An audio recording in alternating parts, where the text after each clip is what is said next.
Milei critica a ONU por hipocrisia em direitos humanos e rejeita a Agenda 2030. O presidente argentino classifica a organização como Leviatã e questiona a sua atuação. Na última terça-feira, 24 de setembro, durante seu primeiro discurso na Assembleia Geral da ONU, o presidente da Argentina, Javier Milei, afirmou que a organização se tornou um leviatã e tomou um caminho trágico ao adotar a Agenda 2030. Ele expressou sua oposição ao Pacto do Futuro, firmado no último domingo. Milei alertou sobre o incentivo às políticas coletivistas e as repercussões de tentar impor a Agenda 2030, que ele descreveu como um programa de governo supranacional com uma tendência socialista. Abre aspas. Essa instituição abandonou os princípios estabelecidos em sua declaração de fundação e começou a passar por transformações. O que era para ser um escudo para proteger a humanidade se transformou em um leviatã com múltiplos tentáculos, que busca determinar não apenas o que cada Estado-nação deve fazer, mas também como todos os cidadãos do mundo devem viver. Fecha aspas, declarou Milei.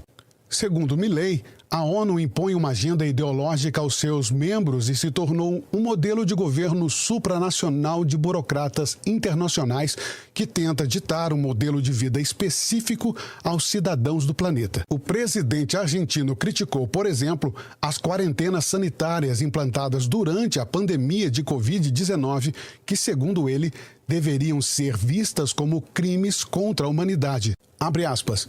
Permitiu que ditaduras opressoras como Cuba e Venezuela fossem aceitas no Conselho de Direitos Humanos sem qualquer censura. Esta mesma instituição que afirma defender os direitos das mulheres aceita países que penalizam suas mulheres por se exporem, fecha aspas, afirmou Milei. Milei também afirmou que a ONU tem votado sistematicamente contra o Estado de Israel, o único país do Oriente Médio que defende a democracia liberal. Faz todo sentido, né? Não dá para entender por que os países, principalmente, daqui a pouco voltando à questão do Milei, mas não dá para entender por que os países que estão ao redor de Israel não adotam a política de trabalho do próprio Israel, como a política agrícola, a tecnológica, aprende com Israel e se desenvolva como país, mas a luta é sempre ideológica, né? Sempre religiosa. Mas voltando às manifestações do presidente Milei, ele tem razão. Essa agenda ideológica que é tratada da ONU, que é uma instituição que veio para proteger os interesses da população mundial, mas na verdade hoje serve a um outro senhor e tentando fazer com que todo mundo siga a mesma agenda e siga o mesmo tipo de comportamento. E é importante ter alguém com a força moral de Milei para poder lutar contra isso, ou ajudar na luta contra tudo isso também, né, Max?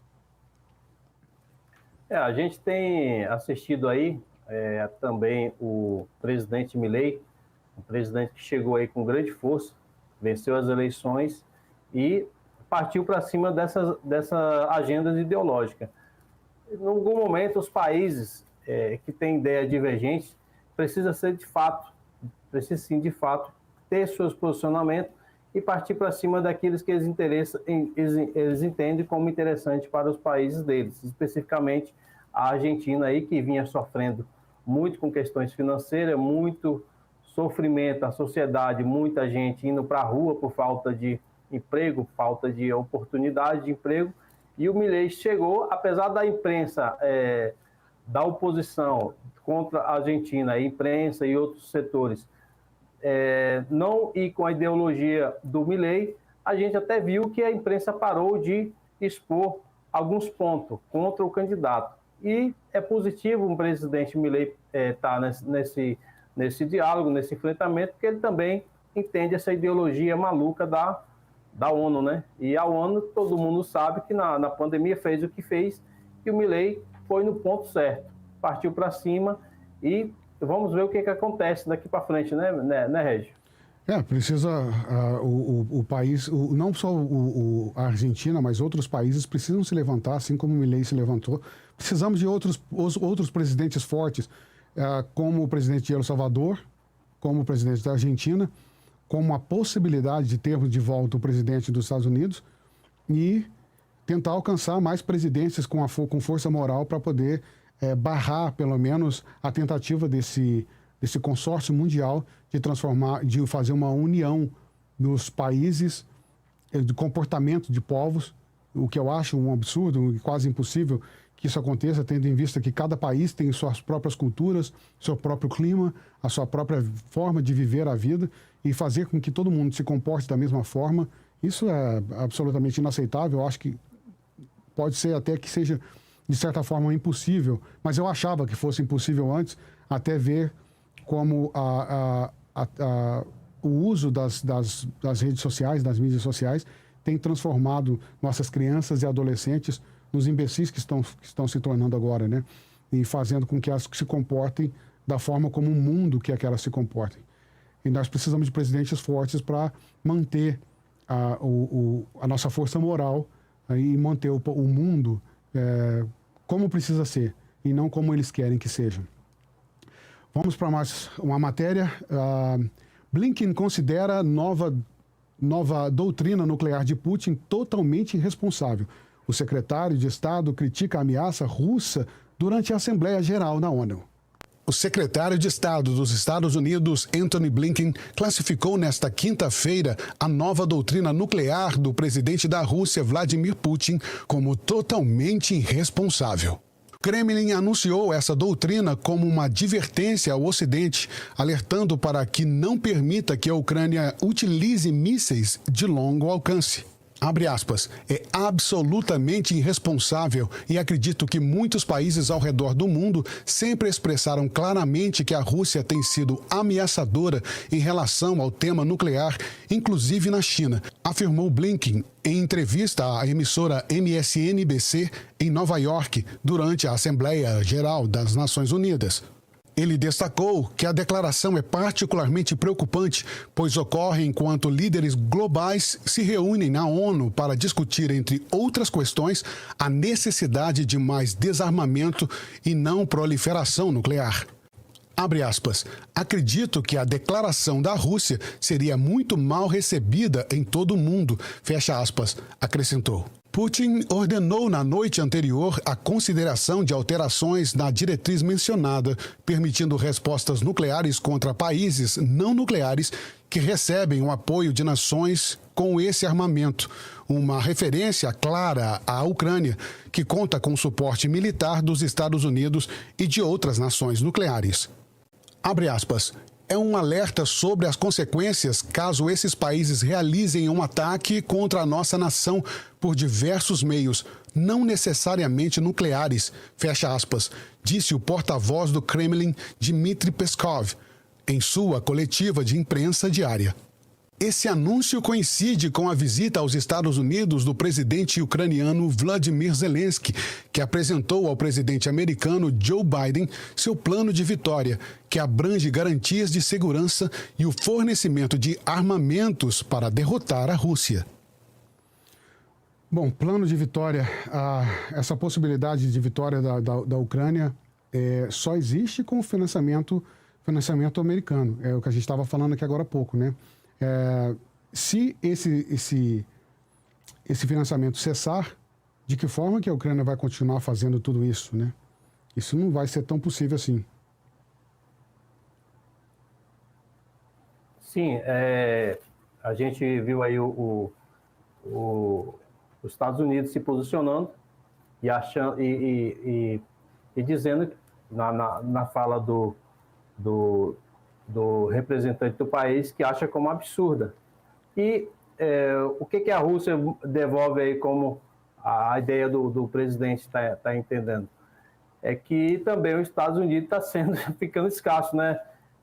Já perderam diversos soldados, já perderam recursos infinitos aí, no momento que a Rússia estava exportando muitos recursos, exportando muito petróleo, e muitas portas se fecharam para a Rússia no sentido de exportação e captação de recursos para que o país continuasse crescendo. Apesar de o Putin também ter o culpado dessa guerra, mas acabou fechando muitas portas E aí o Putin fala, olha, a gente tem aí muitos pontos que de arma, então precisa chegar a um ponto.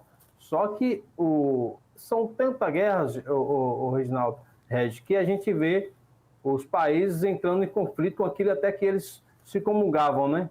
A Rússia, a Ucrânia, e a gente vê que foram muitos pontos que nesse último momento tem se confrontado entre Rússia, Ucrânia e até os Estados Unidos. Então, eu acredito que o momento deles, o momento que o Vladimir vê que essa situação de guerras, enfim, só quando ele fala de evitar lances e atingir mais pontos específicos, mas o Putin, acredito que o Putin está vendo aí um ponto de cada vez mais ele se ver neutralizado e perder forças.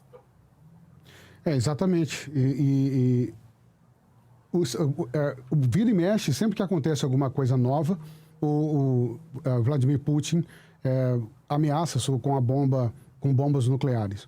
A gente sabe que eles têm bombas nucleares, sabe que alguns outros países também têm bombas nucleares, mas também sabe que os Estados Unidos têm bombas nucleares.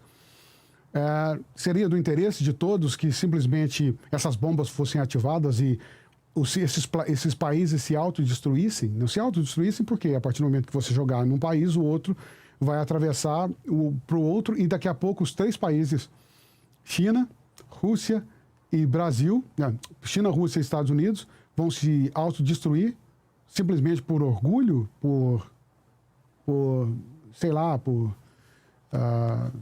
para não ceder à pressão de um outro país. Não sei se isso realmente, se essa ameaça pode ser considerada uma ameaça pura. Todos têm muito a perder. Uma terceira guerra mundial pode ser observada, pode considerar ser aceitável, mas as bombas nucleares, todos os países têm muito a perder. Eu não sei se isso seria uma coisa que passaria realmente pela mente deles, a não ser que começasse de alguma forma. O que você acha? E a gente sabe que, a gente vê que o acionamento e a destruição com bombas nucleares, até o próprio país que lança essa bomba está encerrando toda aquela estrutura, toda a continuidade de crescimento, né? Chega um momento que a terceira guerra aí, e dentro do seu país que aciona esse sistema de lançamento de bombas nucleares, coloca todos toda a estrutura que eles construíram durante econômica, né, financeira, cultural, coloca em xeque tudo, vão ter que recomeçar de novo, né? Ontem eu até assisti uma entrevista com o pessoal da Brasil Paralelo, analisando justamente esse ponto estratégico aí. Não é interessante para nenhum país, apesar de saber que a Rússia tem essa bomba nuclear, não é interessante você ter o que de mais potente você tem e acionar ali, porque aí você coloca um fim em tudo e até no mundo, né? Com toda essa estrutura maluca. E a gente espera que esse povo tome juízo e se controle, né, Reginaldo? Tomar juízo e se controle, porque isso vai ser seria uma tudo que haviam planejado para o mundo, não só os que querem dominar, não somente a BlackRock, a Vanguard, ou os outros países, e os países que não são dominados por essas tentativas de união global, todos eles iam perder com isso. Até mesmo esses líderes morreriam juntos, né? Morreriam nessa tentativa. Então, não sei se isso, até onde isso pode ser realmente verdade, eles lançariam mesmo, ou simplesmente ficariam só como uma ameaça.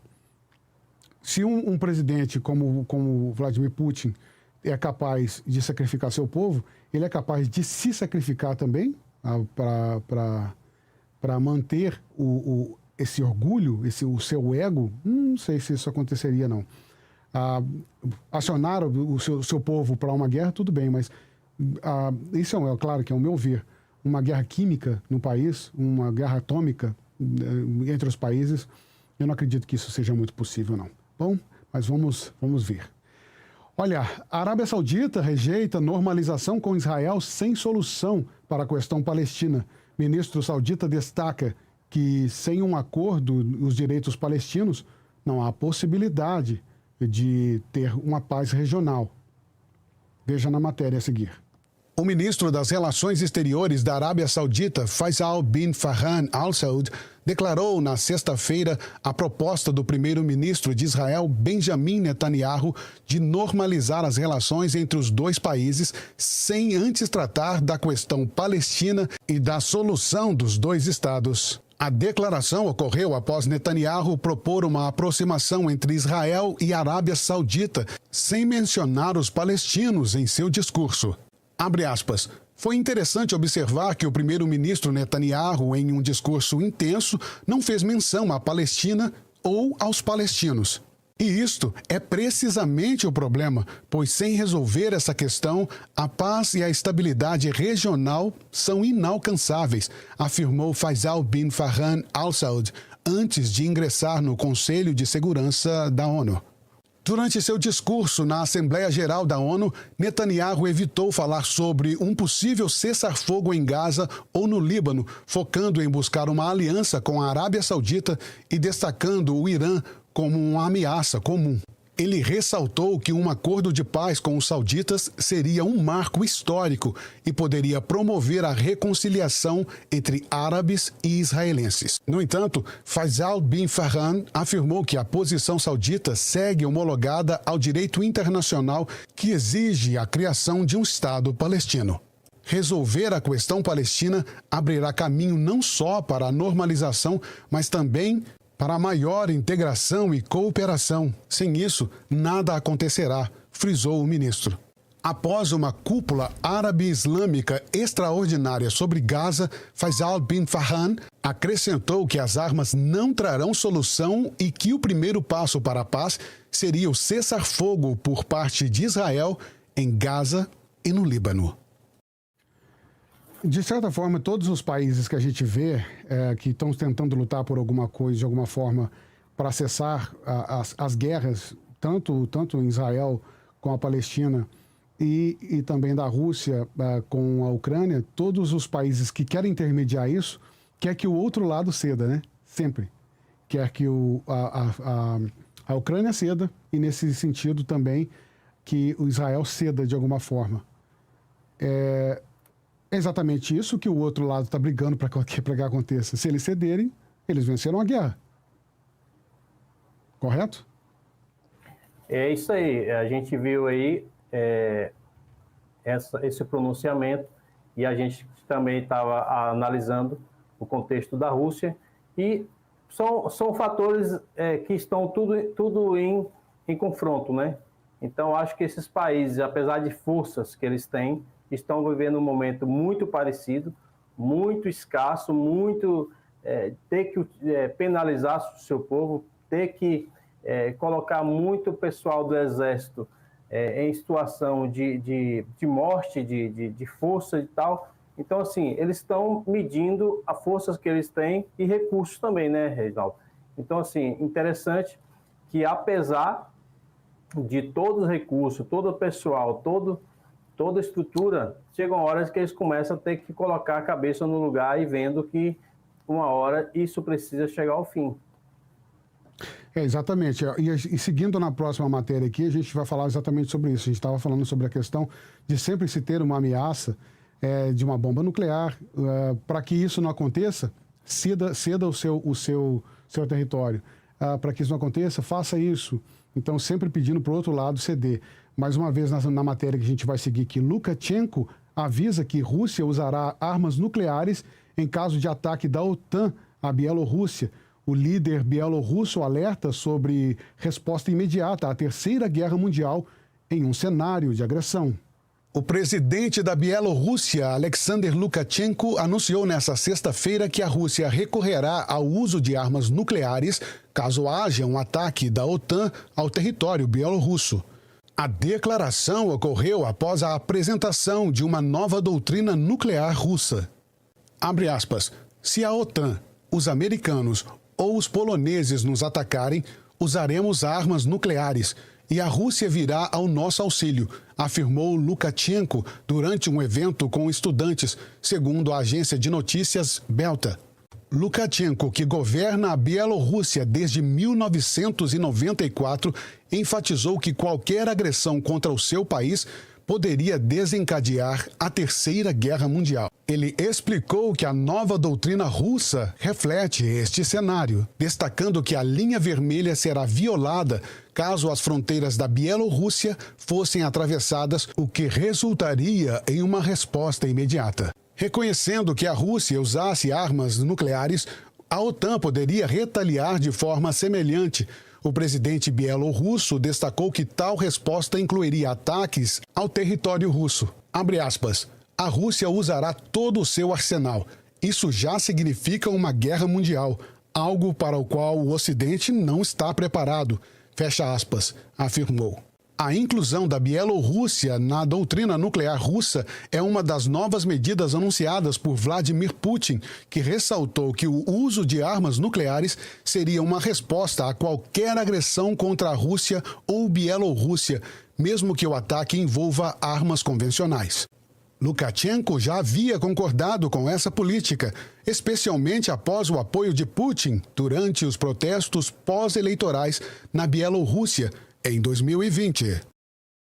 É muito interessante. A Bielorrússia está agindo como eu agia na quinta série, quando eu brigava, eu caçava briga com os meninos e chamava meu irmão.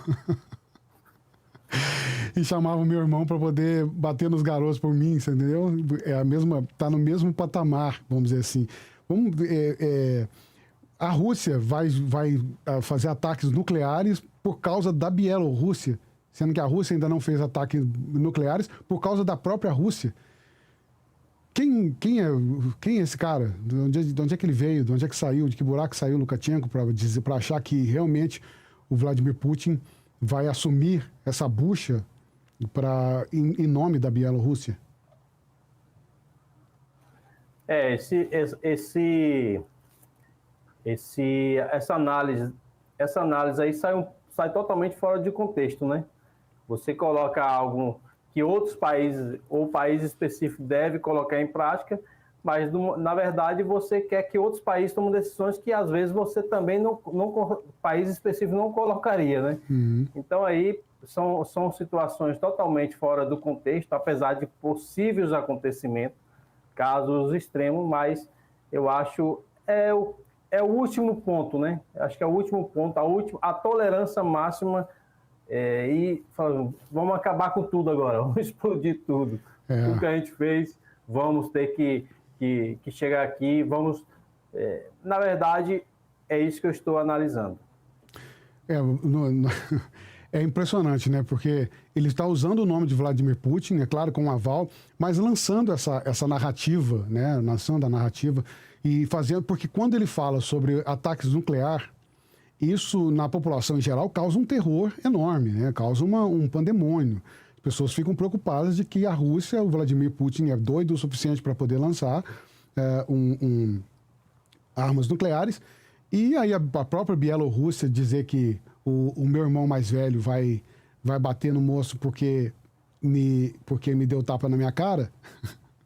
E aí e já lança também toda essa narrativa fazendo com que as pessoas fiquem mais preocupadas. Isso, na verdade, é uma narrativa de comoção social, né? De comoção, fazer com que a população mundial se comova e fique com medo. Mas eu não acredito que isso seja tão possível assim não, né? Posso estar enganado? Claro que posso. Mas é a minha opinião. O que você acha? Eu concordo com você. É uma estratégia fora do contexto, fora até o momento específico, né? Eu acho que está mais aí um blefe, uma situação. E todo mundo sabe o poderio que cada um tem, né? Até onde cada um pode colocar essa escalada e até onde pode se fazer algo tão extremo dessa forma. Todos temos muito a perder, né? E lembrando mais uma vez a você que curta, compartilhe, se inscreva no canal, participe conosco, é muito importante a sua participação aqui. Não se esqueça de ir lá no nosso site, www.qcnews.com, a nossa revista eletrônica, todos os dias fazendo atualizações das notícias do Brasil e do mundo, com notícias fantásticas como economia, e política, fofoca e muito mais para vocês. Assista o nosso programa todas as quartas-feiras, que é um resumo da semana com tudo que acontece no mundo. E acesse nosso site. E também aqui no nosso canal no YouTube. Se inscreva no canal, curta, compartilhe e acione o sininho para receber as notificações das próximas semanas que estaremos ao vivo com vocês.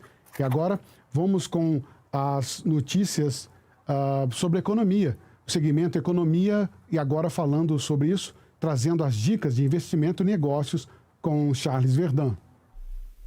Como começar a investir em renda fixa de forma simples? Olá pessoal, sejam bem-vindos. Hoje na nossa segunda aula, vamos falar sobre como começar a investir em renda fixa de forma simples e descomplicável. Vamos lá? Se você está começando a investir, a renda fixa é uma ótima opção. Ela oferece segurança e previsibilidade, ideal para quem busca estabilidade. Mas o que é renda fixa exatamente? Renda fixa refere-se a investimentos que têm um retorno previsível ao longo do tempo. Exemplos incluem títulos públicos, CDBs, LCIs, LCAs. Esses investimentos costumam ter menos riscos em comparação com ações. Por isso, é uma boa porta de entrada para novos investidores, assim como você. O primeiro passo é entender qual é o seu perfil de investidor. Ou você é conservador, moderado ou arrojado. Isso te ajudará a escolher os investimentos mais adequados. Depois, escolha uma corretora de valores. Pesquise sobre taxas, serviços e reputação dessa empresa. Muitas corretoras oferecem plataformas intuitivas e materiais educativos. Agora, conheça os principais tipos de investimentos de renda fixa. Título do Tesouro Direto, CDBs, LCIs, LCAs, cada um com característica diferente de rentabilidade e liquidez. Antes de investir, defina os seus objetivos. Você está investindo para a aposentadoria, para a compra de moto ou para uma viagem? Isso ajudará a escolher o prazo e o tipo de investimento. Agora é hora de colocar a mão na massa. Comece com um valor que você se sinta confortável. E lembre-se, o importante é começar, mesmo que seja com pouco. Dicas rápidas. Mantenha-se informado sobre o mercado, diversifique seus investimentos e nunca coloque todos os ovos em apenas uma única cesta. E sempre revise sua estratégia. E não se esqueça de ter paciência. Investimentos são como uma maratona e não uma corrida. E aí, gostou das dicas? Se inscreva no canal, deixe seu like e compartilhe com seus amigos. Um grande abraço e até a próxima. E assim chegamos ao mais um episódio do QCE News. Eu quero agradecer você por participar com a gente e ficar com a gente nessa quarta-feira. Todas as quartas-feiras teremos um resumo das principais notícias da semana. Agradeço também a participação do meu querido Maxwell Santos. Maxwell, muito obrigado pela sua participação. Obrigado, Regi. Até a próxima quarta-feira e estamos aqui. Um abraço. Até a próxima quarta-feira, se Deus quiser. Um forte abraço para todos vocês e até lá.